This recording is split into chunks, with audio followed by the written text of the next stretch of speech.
નમસ્કાર. ભારત જેવો વિશાળ અને વિવિધતાથી ભરેલો દેશ. અહીં અસલી શક્તિ કોના હાથમાં છે? દિલ્હીમાં બેઠેલી કેન્દ્ર સરકાર પાસે કે પછી રાજ્યોની પોતાની સરકારો પાસે? આ એક એવી રમત છે જે સતત ચાલતી રહે છે. તો ચાલો આજે સમજીએ કે આ નાજુક સંતુલન આખરે કામ કેવી રીતે કરે છે. આ એક જ સવાલ પર આપણા આખા દેશનું માળખું ટકેલું છે.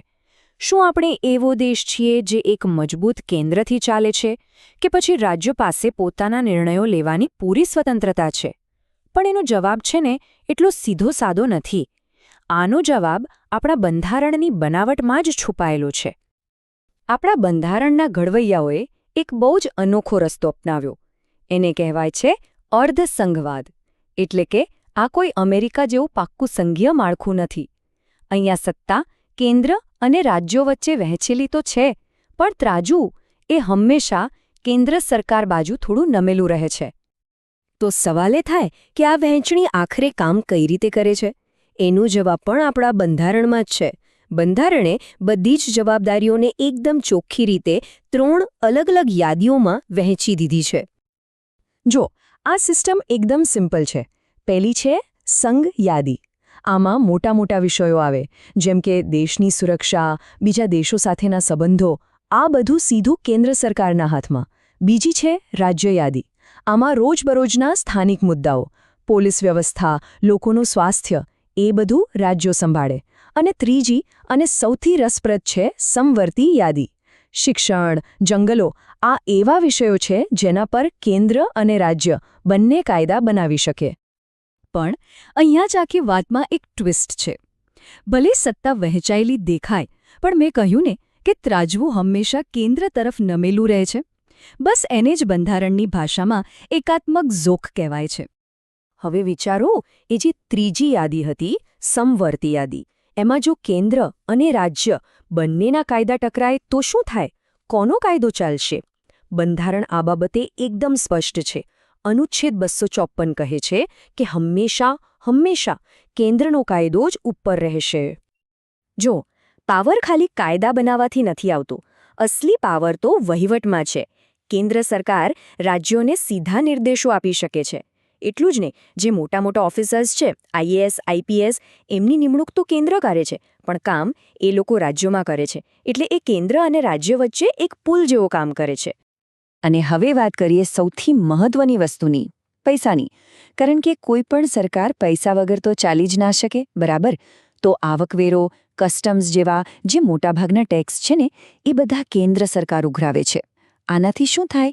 કેન્દ્ર સરકાર આર્થિક રીતે રાજ્ય કરતાં ઘણી વધારે મજબૂત બની જાય છે. તો પછી આ પૈસા રાજ્યો સુધી પહોંચે છે કઈ રીતે? પ્રોસેસ સમજીએ. પહેલું સ્ટેપ, કેન્દ્ર સરકારે બધા મોટા ટેક્સ ભેગા કર્યા. બીજું સ્ટેપ, પછી આવે છે નાણાં પંચ.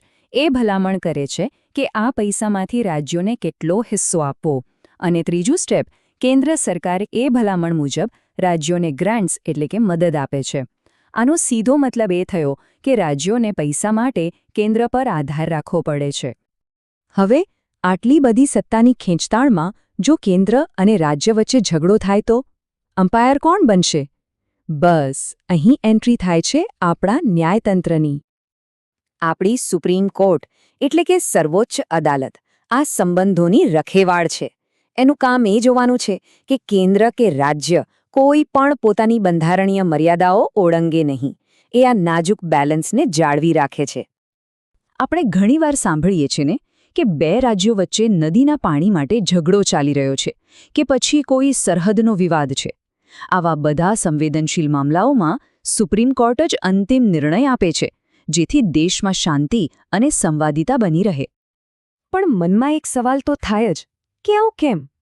શા માટે આપણા બંધારણ ઘડવૈયાઓએ એક મજબૂત કેન્દ્રવાળી સિસ્ટમ બનાવી?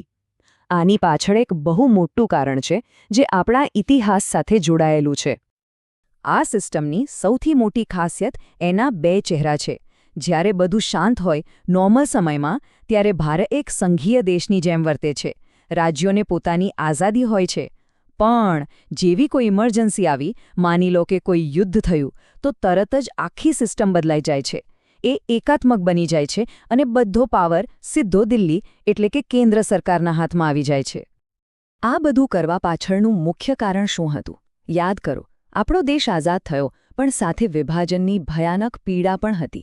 ત્યારે દેશના નેતાઓ સામે સૌથી મોટો પડકાર હતો આટલા મોટા અને વિવિધતાથી ભરેલા દેશને એક કેવી રીતે રાખવો. બસ આ જ કારણ હતું એક મજબૂત કેન્દ્ર બનાવવાનું, જેથી વિવિધતામાં એકતા જળવાઈ રહે, પ્રાદેશિક અવાજ પણ સંભળાય અને દેશની એકતા પર ક્યારેય આંચ ન આવે. આ સિસ્ટમ દાયકાઓથી ચાલી રહી છે, પણ આજનું ભારત ઘણું બદલાઈ ગયું છે. એટલે એક સવાલ તો ઊભો થાય જ છે, શું કેન્દ્ર અને રાજ્યો વચ્ચેનું આ સત્તાનું સંતુલન આજના સમયમાં પણ એટલું જ યોગ્ય છે? આ એક મોટો સવાલ છે, જેનો જવાબ કદાચ આપણે સૌએ સાથે મળીને શોધવાનો છે.